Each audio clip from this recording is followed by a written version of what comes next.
Apa tiga perkara tersebut yang menyedihkan darah seorang muslim menjadi haram? Yang pertama adalah berzina, ya. Orang yang berzina, ya, ada beberapa model, ya, model orang berzina. Yang pertama, sudah nikah sah dan sudah berhubungan intim. Ya.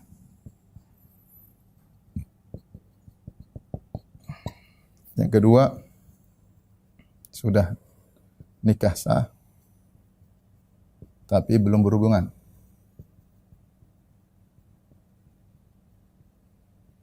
Yang ketiga, belum pernah nikah sah.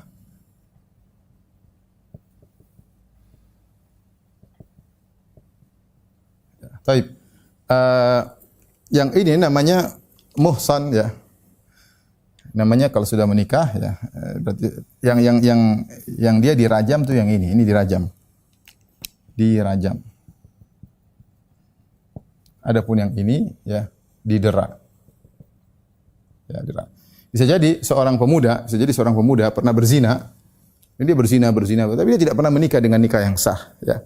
Maka kalau dia melakukan perzinahan, dia didera 100 kali wa tagribu am, yaitu diasingkan selama setahun. Kalau dipraktekkan di Arab Saudi sekarang di penjara. Jadi ditambuk 100 kali, mungkin di hadapan banyak orang supaya memberikan efek jera kepada masyarakat, ya, di hadapan umum. Setelah itu diasingkan selama setahun. Semoga dia sadar, ya. Atau mungkin sudah menikah tapi belum pernah berhubungan, belum sempat berhubungan, kemudian cerai atau yang lain, atau khulu atau fasakh, ya, maka juga didera, ya, 100 kali. Jadi didera 100 kali,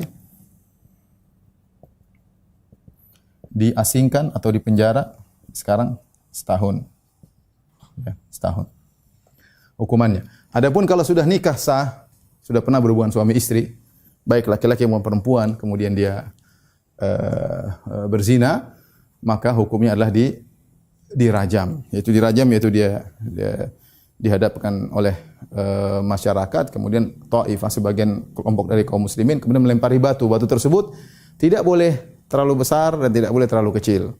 Kalau terlalu besar dia cepat mati, kalau terlalu kecil dia terlalu tersiksa. Di sedang-sedang ukuran batunya sehingga dia merasakan kesakitan dan dia meninggal dengan cara tersebut, ya, dengan cara tersebut, ya. Ikhwan dan akhwat yang dirahmati oleh Allah Subhanahu wa taala. Jadi rajam khusus bagi orang yang sudah menikah dan sudah berhubungan kemudian melakukan perzinahan. Kenapa dia dirajam? Karena dia sudah merasakan kelezatan yang halal. Dan ketika seorang sudah menikah, dia berhubungan dengan istrinya, atau seorang wanita berhubungan dengan suaminya, dia merasakan kelezatan sekejar tubuhnya. Dia merasakan kelezatan sekujur tubuhnya. Kelezatan tersebut bukan hanya pada bagian kemaluannya, tapi dari seluruh tubuhnya. Dan dia bisa menikmati seluruh tubuh pasangannya, ya. Dia bisa menikmati dan dia bisa dinikmati oleh pasangannya, dan kelezatan tersebut dia rasakan seluruh tubuhnya. Maka di antara hukuman adalah dengan dia merasakan kepedihan pada seluruh tubuhnya. Kalau dia sudah dihukum, maka di akhirat dia sudah diampuni. Ya, kalau dia sudah dihukum di dunia, maka di akhirat sudah diampuni. Taib. Bagaimana cara dia bisa ditegakkan hukum rajam? Adapun cara ditegakkan hukum rajam cuma dua cara, ya. Apa sebab dia bisa ditegakkan hukum rajam, ya? Sebab ditegakkan rajam cuma dua kemungkinan. Kemungkinan pertama adalah mengaku. Kemungkinan kedua ketahuan. Ya, adapun mengaku, ya, yang pertama deh ketahuan. Ketahuan, maka maksudnya apa? Ketahuan artinya syaratnya bukan ketahuan satu orang, tapi harus 4 orang yang adil, laki-laki melihat si fulan dan si fulana berhubungan intim, di mana mereka berempat melihat kemaluan masuk ke kemaluan. Harus empat-empatnya lihat. Bukannya sekedar berpelukan, tapi benar-benar lihat kemaluan masuk kemaluan. Mungkin dia lagi melihat, mohon maaf, misalnya lagi penetrasi, dia lihat, oh ini kemaluan masuk kemaluan. Bukannya sekedar berdempetan, tapi dia melihat ada kemaluan masuk kemaluan. Maka ketika itu 4 orang ini bersaksi ke hadapan hakim, maka dipanggil, ya. Kemudian kalau dia sudah menikah dirajam, kalau belum menikah ya didera, ya. Kalau sudah menikah maka dirajam, ya. Namun kenyataannya proses penegakan hukum rajam karena ketahuan itu hampir tidak pernah terjadi. Hampir tidak pernah terjadi. Bahkan Syekhul Islam Ibnu Taimiyah rahimahullah di zaman beliau di abad ke-8 dia bilang tidak ada di zaman saya orang dirajam gara-gara ketahuan. Ya, karena syaratnya susah. Kalau cuma 3 orang yang bersaksi, datang ke hakim 3 orang, saksi keempat tidak ada, 3 ini yang didera. Ya. Ya. Harus apa? Arba'at syuhada, 4 saksi. Yang 4 saksi tersebut melihat kemaluan masuk ke atau gambar kita ember masuk dalam sumur, ya. 4 orang yang harus lihat. Kalau tidak cukup 4 orang, maka tidak bisa ditegakkan hukum had. Sehingga cara pertama ini hampir tidak pernah terjadi. Yang sering terjadi seorang yang sudah menikah dirajam dengan mengaku, ya. Dia datang kemudian dia mengakui bahwasanya saya telah berzina dan dalam keadaan sadar, tidak dipaksa. Ya beda kalau dipaksa lain hukumnya. Saya tidak dipaksa dan saya melakukan zina, saya ingin mensucikan diri saya, maka bisa dirajam. Ini yang terjadi di zaman Nabi sallallahu alaihi wasallam. Ya. Terjadi di zaman Nabi sallallahu alaihi wasallam, ya. Di zaman Nabi, Allah alam saya juga tidak ingat ada orang berzina dirajam gara-gara ketahuan 4 orang. Ada yang menuduh tapi ternyata saksinya tidak cukup 4, maka saksi yang kurang tersebut didera, dihukum, justru dihukum. Jadi kalau mau lapor harus 4 orang. Kalau kurang dari 4 tidak bisa ngelapor. Ya, tidak bisa ngelapor, ya. Adapun yang terjadi di zaman Nabi adalah dengan pengakuan. Seperti dalam beberapa hadis, di antaranya hadis wanita Imra'atun Ghamidiyah, wanita dari kabilah Ghamidi yang kemudian dia melakukan zina. Kemudian dia datang kepada Nabi, kemudian dia dalam kondisi hamil, kemudian Nabi suruh dia melahirkan anaknya terlebih dahulu, dirawat anaknya, baru kemudian dia ditegakkan hukum had, ya, dirajam sampai meninggal dunia. Kemudian di antaranya Ma'iz al-Aslami. Ma'iz al-Aslami juga berzina, kemudian dia lapor kepada Nabi sallallahu alaihi wasallam, "Ya Rasulullah, aku berzina." Rasulullah SAW mengatakan, Rasulullah SAW berpaling, ya. Rasulullah cuekin, ya. Kemudian datang kedua kali dia mengatakan, "Ya Rasulullah, saya berzina." Rasulullah, "Mungkin kau cuma begini, mungkin kau begini." Nah, dia datang ketiga Rasulullah SAW, "Abika junun, kau gila kan ngelapor bahwasanya kau telah berzina." Sampai Rasulullah SAW suruh cek para sahabat, "Coba cek Ma'iz, coba cium ada bau ini enggak? Bau khamar, mungkin dia lagi mabuk, ya, ngomong aku berzina." Coba tanya kepada orang kampungnya, siapa Ma'iz? Ternyata mereka bilang Ma'iz al-Aslami orang yang soleh. Ketika dia mengaku yang keempat kali, baru kemudian Nabi SAW menegakkan hukum had. Maka diletakkanlah Ma'iz, kemudian dilempar oleh kaum muslimin. Ketika itu dia kesakitan dan dia lari.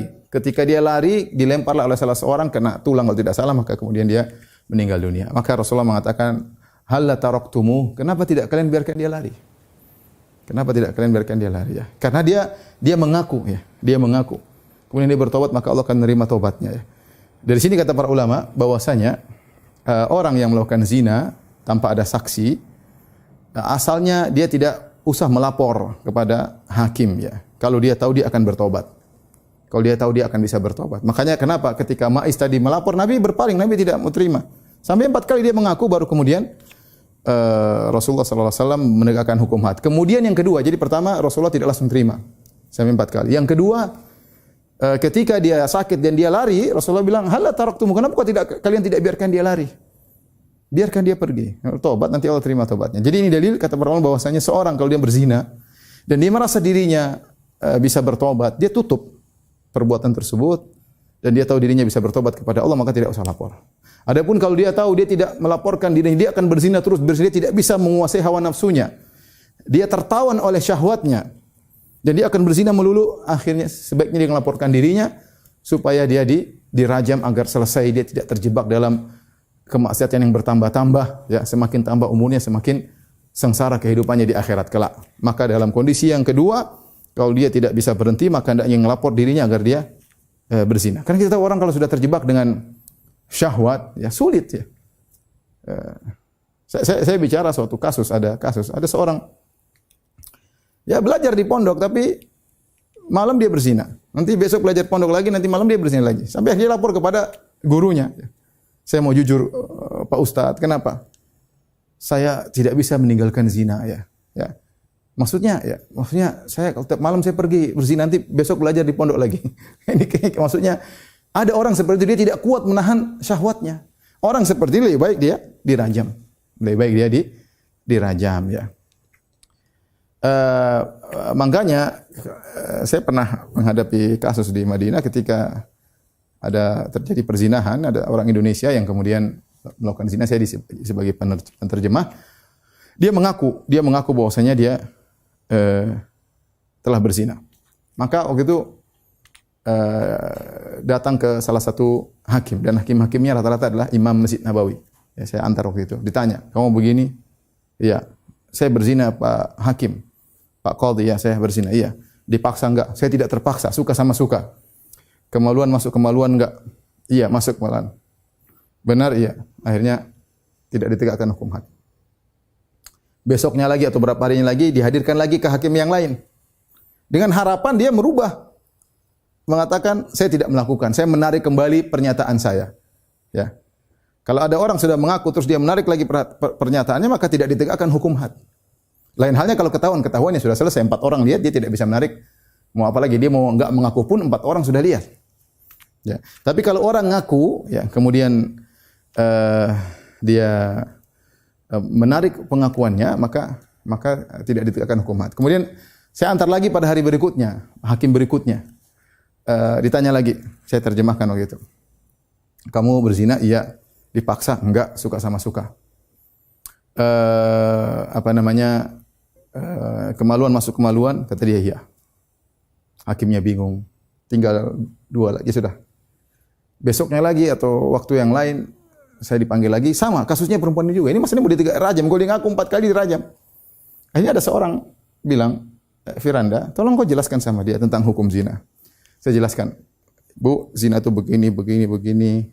Kalau sudah pernah menikah, maka dirajam. Dirajam itu maksudnya batu dilempar, kemudian begini-begini. Kalau belum menikah hukumnya gini. Saya karena menjalankan tugas, saya jelaskan. Setelah itu dia mikir-mikir. Pas hakim ketiga kalau tidak salah, saya antar lagi. Tanya, ibu berzina? Iya.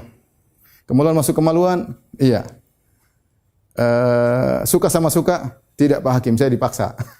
Ketika dia bilang dipaksa, sudah tidak jadi ditegakkan hukum had. Ini contoh dia menarik perkataan dia kembali, dan itu saya pernah hadapi kasus seperti itu, dan hakim melepaskan. Ya, hakim melepaskan. Karena Maiz ketika dia kabur, Rasulullah mengatakan, "Hala taraktumuh," tidak kalian biarkan dia kabur. Memang kelihatannya, maksud saya, hukum rajam ini kelihatannya ngeri, tetapi secara prakteknya itu perkara yang sulit, hampir-hampir mustahil terjadi. Kecuali tadi orang yang ngaku dan dia benar-benar bertahan dengan pengakuannya dan dia bersabar demi untuk diterima ampunannya oleh Allah Subhanahu wa taala. Oleh karenanya ketika salah seorang sahabat yang melakukan kalau tidak salah wanita Ghamidiyah tersebut yang dia berzina kemudian dilapor diri kemudian dia dirajam sampai mati, ada sebagian orang mencelanya, maka Nabi mengatakan laqad tabat taubatan law qusimat ala ahli Madinah atau sab'in atau berapa ya. Rasulullah mengatakan ini wanita telah bertobat dengan taubat yang sangat hebat, kalau dibagi untuk sekian puluh penduduk kota Madinah cukup. Ini tobatnya sudah berlebihan luar biasa. Artinya kalau dibagi untuk 70 orang bertobat sudah cukup. Jadi 0 semua dosa mereka. Tapi dia menunjukkan orang ini hebat ketika dia bertobat dan dia siap menghadapi rajam dan yang itu orang hebat. Tetapi saya katakan tadi kalau seorang bisa bertobat tidak perlu dia lapor-lapor dirinya ya, tidak perlu lapor-lapor dirinya ya. Adapun kalau belum menikah maka cuma didera 100 kali dan diasingkan selama setahun. Ini terjadi juga, ada kejadian di zaman Nabi SAW juga, ada seorang dia bekerja di rumah seseorang. Dia bekerja, kemudian ketika dia bekerja, dia berzina dengan istri dari majikannya tersebut, istri dari orang yang memperkerjakan dia. Dia berzina dengan istri lelaki tersebut. Akhirnya suami dari wanita tersebut, bosnya mengatakan, kamu harus bayar, kamu telah melakukan pelanggaran, kamu harus bayar kambing sekian, bayar budak wanita. Akhirnya bapak dari laki-laki ini, yang bapak dari pemuda ini kerja sama orang lain, bapak dari pemuda ini akhirnya bayar kambing sekian, dan bayar budak wanita diberikan kepada suami dari wanita tersebut. Akhirnya berita tersebar dan akhirnya bapak ini tahu ternyata hukum Islam tidak demikian. Maka laporlah kepada Nabi sallallahu alaihi wasallam. Ya.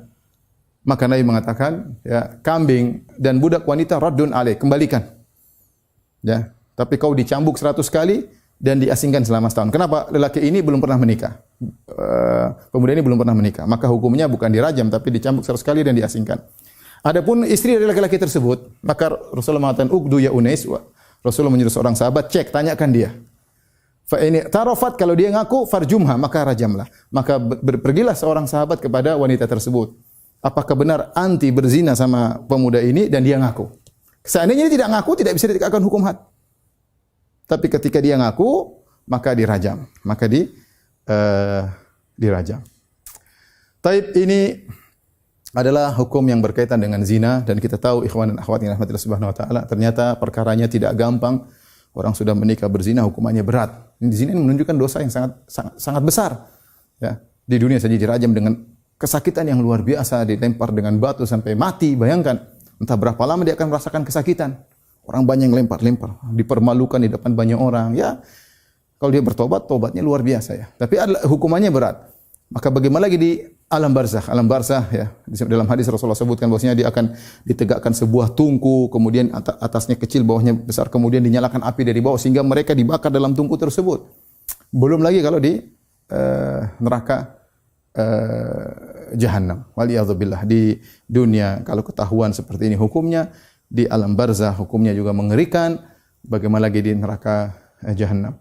Taib, ikhwan dan akhwat yang dirahmati Allah Subhanahu wa taala, selain zina ada namanya liwat dan ada namanya lesbi atau sihak ya. Homoseksual ya.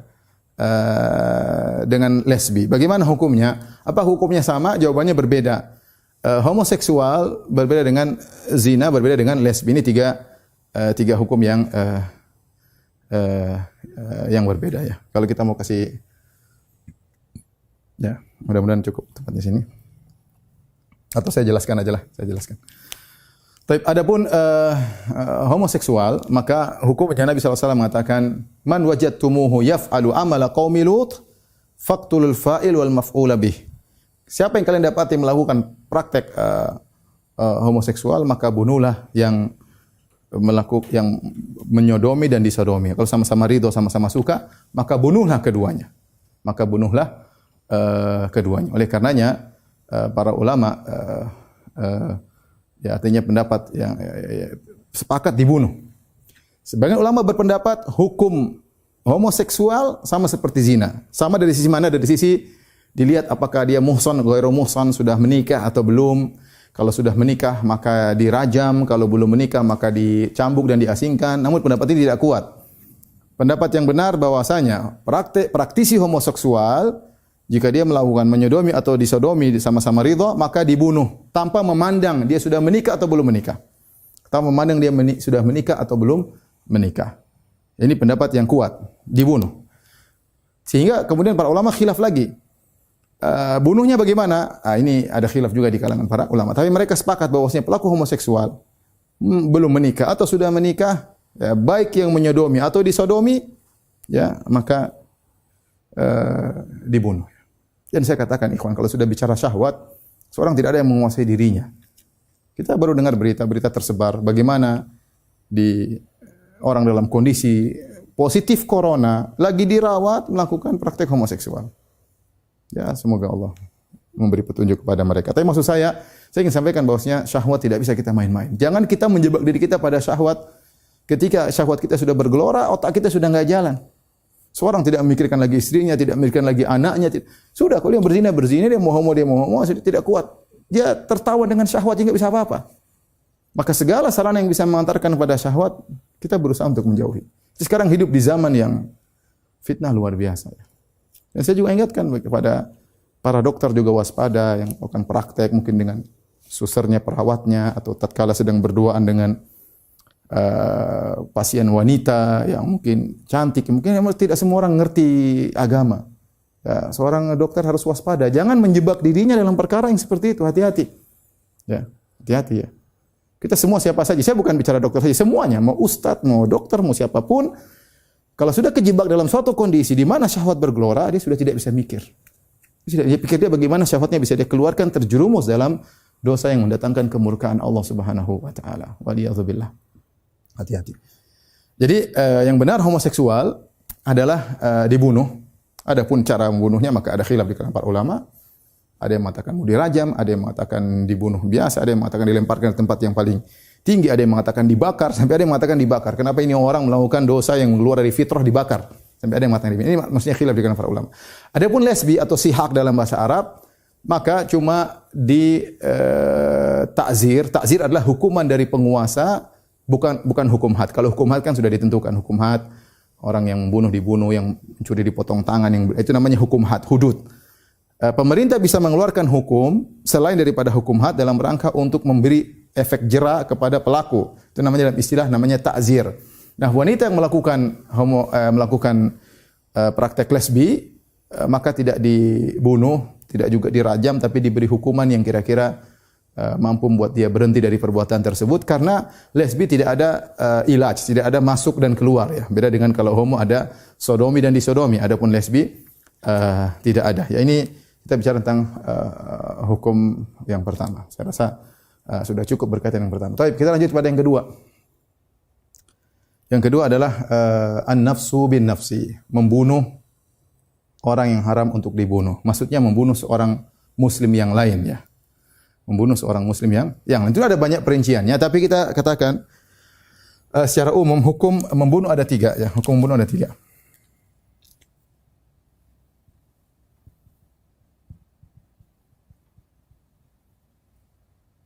Yang pertama, yang kedua, yang ketiga.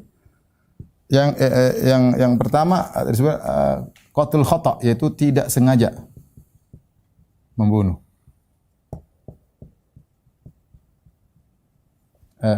Yang kedua adalah sengaja membunuh. Qatlul amd, sengaja. Wa may yaqtul mu'minan muta'ammidan, barang siapa sengaja membunuh ya, sengaja. Sengaja membunuh. Yang ketiga disebut dengan syibhul amd, yaitu mirip membunuh.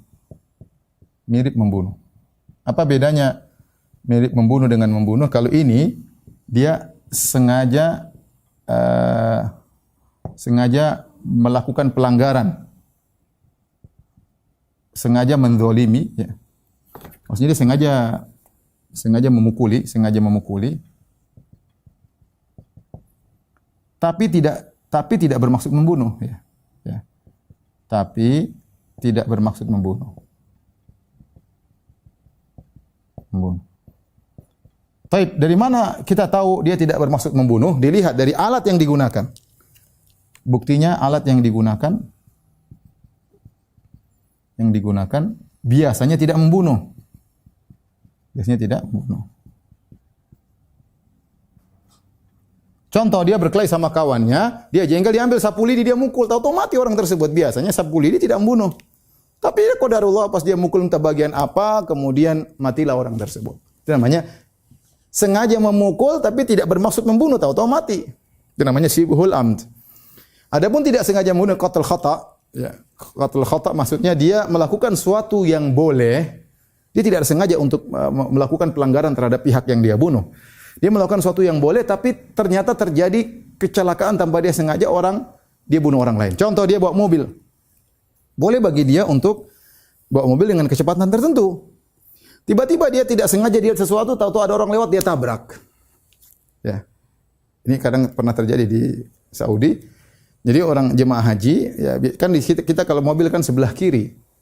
Kalau di Saudi mobil sebelah kanan, jalur lambatnya. Kalau kita jalur lambat sebelah kiri, kalau mau balap sebelah kanan. Saudi sebaliknya, jalur lambat sebelah kanan, kalau balap sebelah kiri, ingin melambung.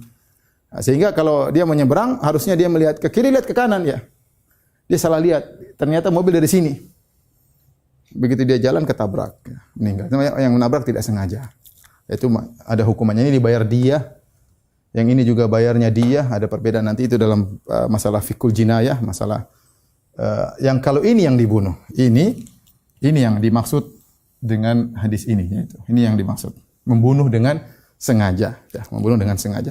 Nah, kalau ada seorang membunuh dengan sengaja, maka ada beberapa hukuman kepada, ada beberapa mungkin hukuman, ya, bisa jadi kisos, artinya dia dibunuh, atau bisa diat itu dia bayar 100 ekor onta, atau kalau nggak salah 1000 ekor sapi, atau misalnya ada beberapa pilihan lah ya. Kemudian kisos, atau yang ketiga suluh, damai. Yang ketiga al-afu, memaafkan. 4, al-afu, memaafkan. Baik. Ini jika ada seorang membunuh dengan sengaja, maka berapa hal yang mungkin dilakukan. Yang pertama, kisos. Kisos, bagaimana waliyud dam, seorang dibunuh. Siapa wali damnya? Ada wali macam-macam, ada wali murid, atau ada wali nikah, ada wali harta anak yatim. Kita bicara waliyud dam, artinya yang bertanggung jawab dengan darahnya. Kata Allah, "Wa man qutila mazluman faqad ja'alna liwalihi sultana." Barang siapa yang terbunuh secara zalim, maka kepengurusannya diserahkan kepada walinya, ya. Jadi walinya siapa? Ahli warisnya. Ahli warisnya. Misalnya orang ini yang meninggal punya ahli waris 5, misalnya, entah ibunya, bapaknya, istrinya, anaknya 2, misalnya. Ibu, bapak, istri, anaknya 2, ahli warisnya itu. Satu laki-laki, satu perempuan. Ternyata anaknya masih kecil, belum balik.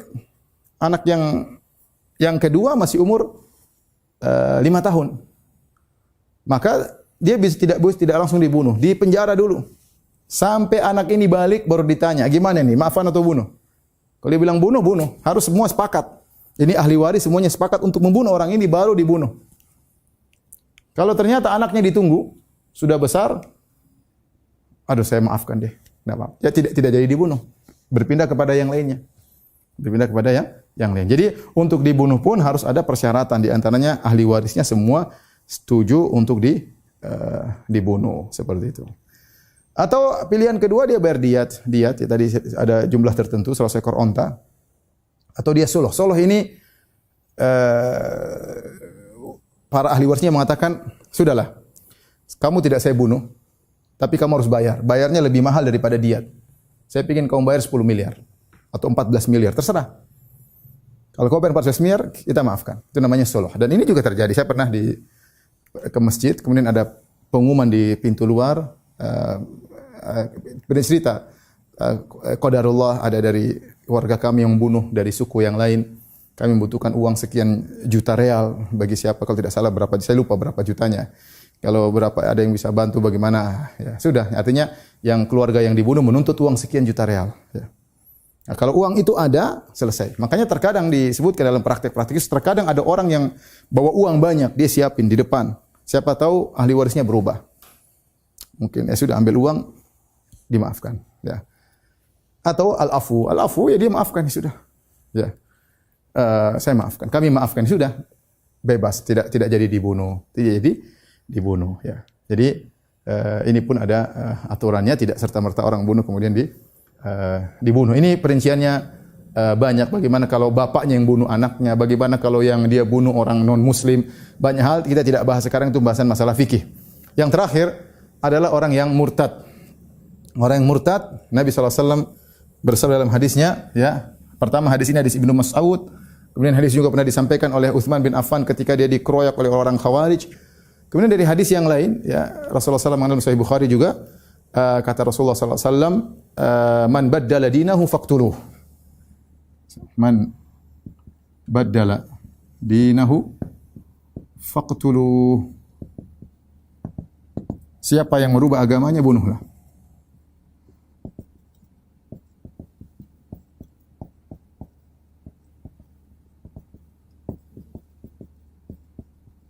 Ini hadis yang paling dibenci sama orang-orang pluralis, orang liberal.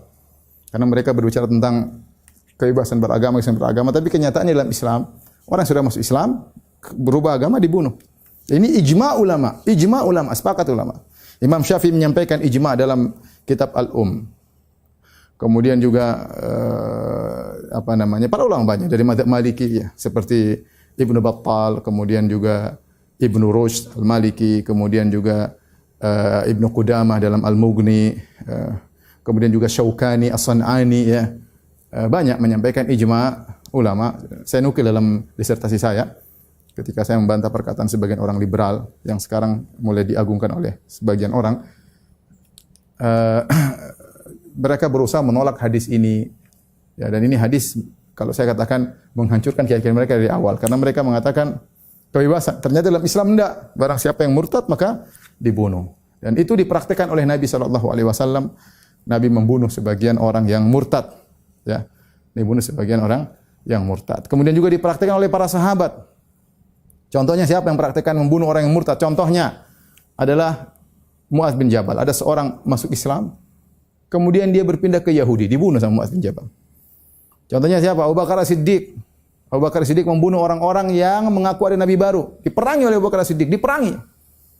Kirim berapa pasukan ke sana kemari diperangi. Kenapa? Mereka mengaku nabi baru, murtad.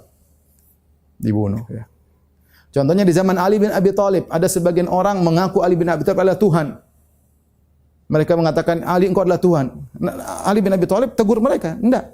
Kasih mereka kesempatan untuk bertobat, mereka tidak bertobat. Sampai akhirnya Ali bin Abi Thalib marah, Ali bin Abi Thalib suruh Kumbar untuk menggali lamma ra'aitu amran munkaran ajastu naro da'utu Kumbar. Maka Ali pun menggali parit, dibakarlah api, orang-orang yang ngaku Ali sebagai Tuhan, saya Tuhan, iya kamu Tuhan, dibunuh. Mereka tidak tahu kemasukan setan atau gimana, menganggap Ali Tuhan. Ketika mereka dibunuh dalam api, mereka justru meyakini Ali adalah Tuhan, karena mereka mengatakan tidak ada yang menyiksa dengan api kecuali pencipta api, yaitu kecuali Tuhan. Dibunuh. Maksud saya, orang murtad dibunuhlah perkara ijma dan dipraktikkan oleh Nabi dan dipraktikkan oleh para sahabat. Penjelasan lebar sudah saya jelaskan dalam disertasi saya. Ya, ini intinya 3 hal yang membuat seorang muslim boleh dibunuh, dibunuh, ya.